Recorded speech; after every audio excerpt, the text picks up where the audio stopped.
So now from here, the third part begins.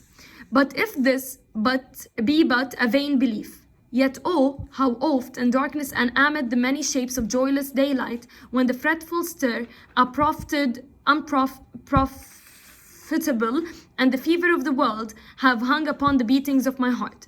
Here he says, the fever of the world have hung upon the beatings of my heart. This shows us the sadness he feels, the misery he is in. Okay, he feels that the fever of the world is hanging upon the beatings of his heart. How oft means often. In spirit have I turned to thee. Thee here he refers to the memories. Okay, so whenever I feel very sad, I would directly go and turn back to the memories. O Sylvan Y, though wanderer through the woods. Sylvan Y, here is a river. It's the name of a river. You can just refer to the footnotes.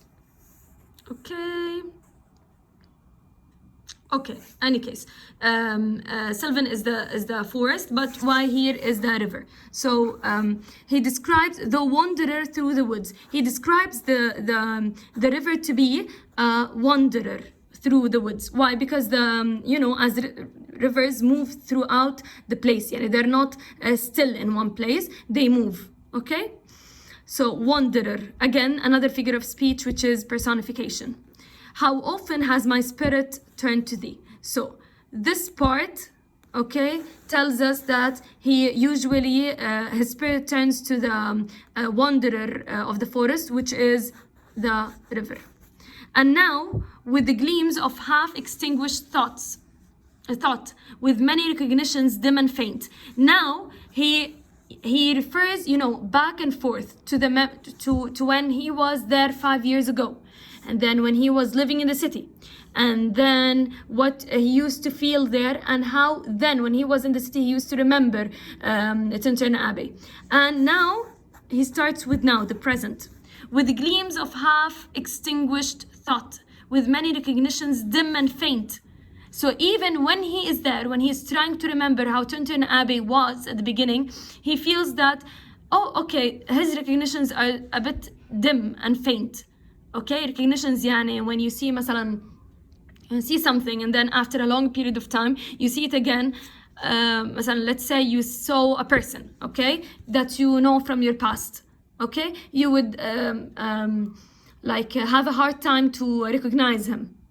Get it? The same feelings. This is the same feeling. Okay, of just seeing something again and feeling that he doesn't quite recognize it. Why doesn't he recognize it? Because time has passed, and when time passes, things change. So, and Tintern Abbey, remember, I've told you before that Tintern Abbey here is a church. Okay,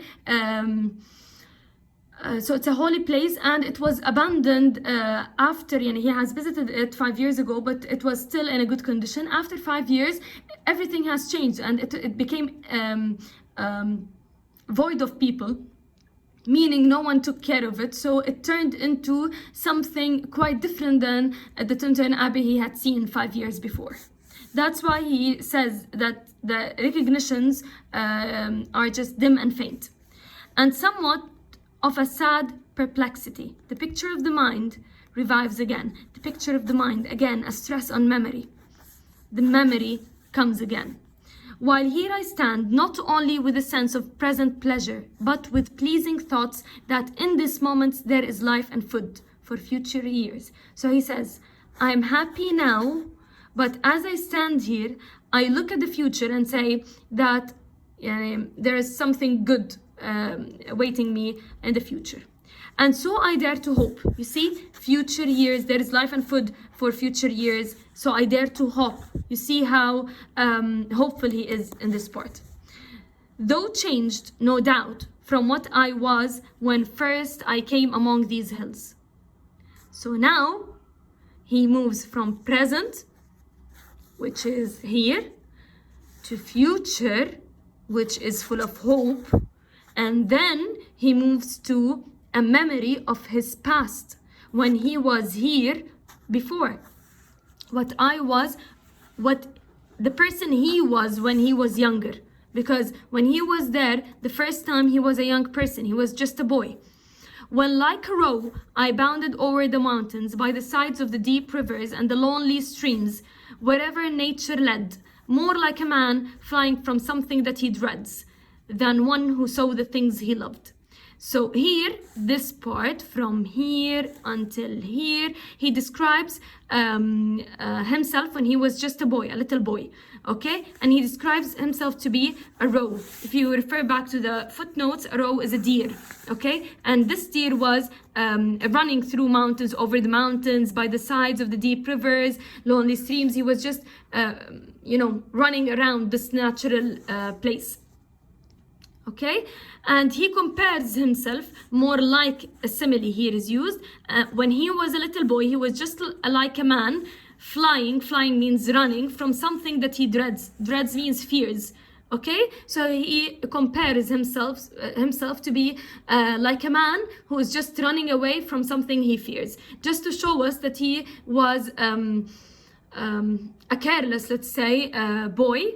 Not in a bad sense careless, yani he was because he was a little boy, he didn't have a lot of responsibilities and so on, and he found pleasure in just enjoying nature back then, who saw the things he loved. Okay, for nature then, now again he returns back to the nature to him in the past, the coarser pleasures of my boyish days, again boyish days when he was a little child, and their glad animal movements all gone by. Here he says that all the pleasures of his boyish days and his animal movements as in being hyperactive, are all gone by. They have all gone. They're all gone. Why? Because simply he grew up. To me was all in all. I cannot paint what then I was. I cannot tell you what I was then. The sounding contract haunted me like a passion. The tall rock, the mountain, the deep and gloomy wood. Their colors and their forms were then to me an appetite, a feeling and a love. To him, the woods, the mountains, the rocks, and so on, they were to him just like appetite. He described it as an appetite. When you have an appetite, we usually have appetite for food. Okay, so he craved such scenery just like a person craves food, a feeling and a love. You see the terminology he uses in order to describe this place to him when he was a child, that had no need of a remater charm, by thought supplied, nor any interest unborrowed from the eye. That time is past and all its aching joys are now no more. That time is past. خلص هيدا الوقت, it's done, it has passed away. And its aching joys, these joys, the joys of the past, are now to him aching because he misses them. So when you miss something so much, you feel pain. And this to him, because he misses the feeling of being a child running around nature, he misses these joys, are now no more. They are not found now. And all its dizzy raptures, again he here refers to his childhood. Not for this faint I, nor mourn or murmur. I'm not nagging here because I have grown up and these pleasures are nowhere to be found. Other gifts have followed. Here he just says, okay, I don't feel bad because I am a grown up now, because as I grew up, I got something, I gained something in return. Okay, some gifts were gained by age to him. Okay. Other gifts have followed for such loss. Yes, I have lost my boyish carelessness, but I have gained something in return, which is just things as gifts, as he has called them. For example, being wise and so on. I would believe abundant recompense. So it's just like a recompensation. Okay, you lose something, but you get something in return. Ta'weed. For I have learned to look on nature not as in the hour of thoughtless youth, but hearing oftentimes the still sad music of humanity. Now, he says that I used to enjoy nature as a boy. I used to run around, I used to have fun, but now I view nature in another way. I look at nature and I see that nature reflects to me the harmony and the sad music of humanity. Remember that William Wordsworth was so much affected by the French Revolution and by the Rhine of blood that we have discussed in class. He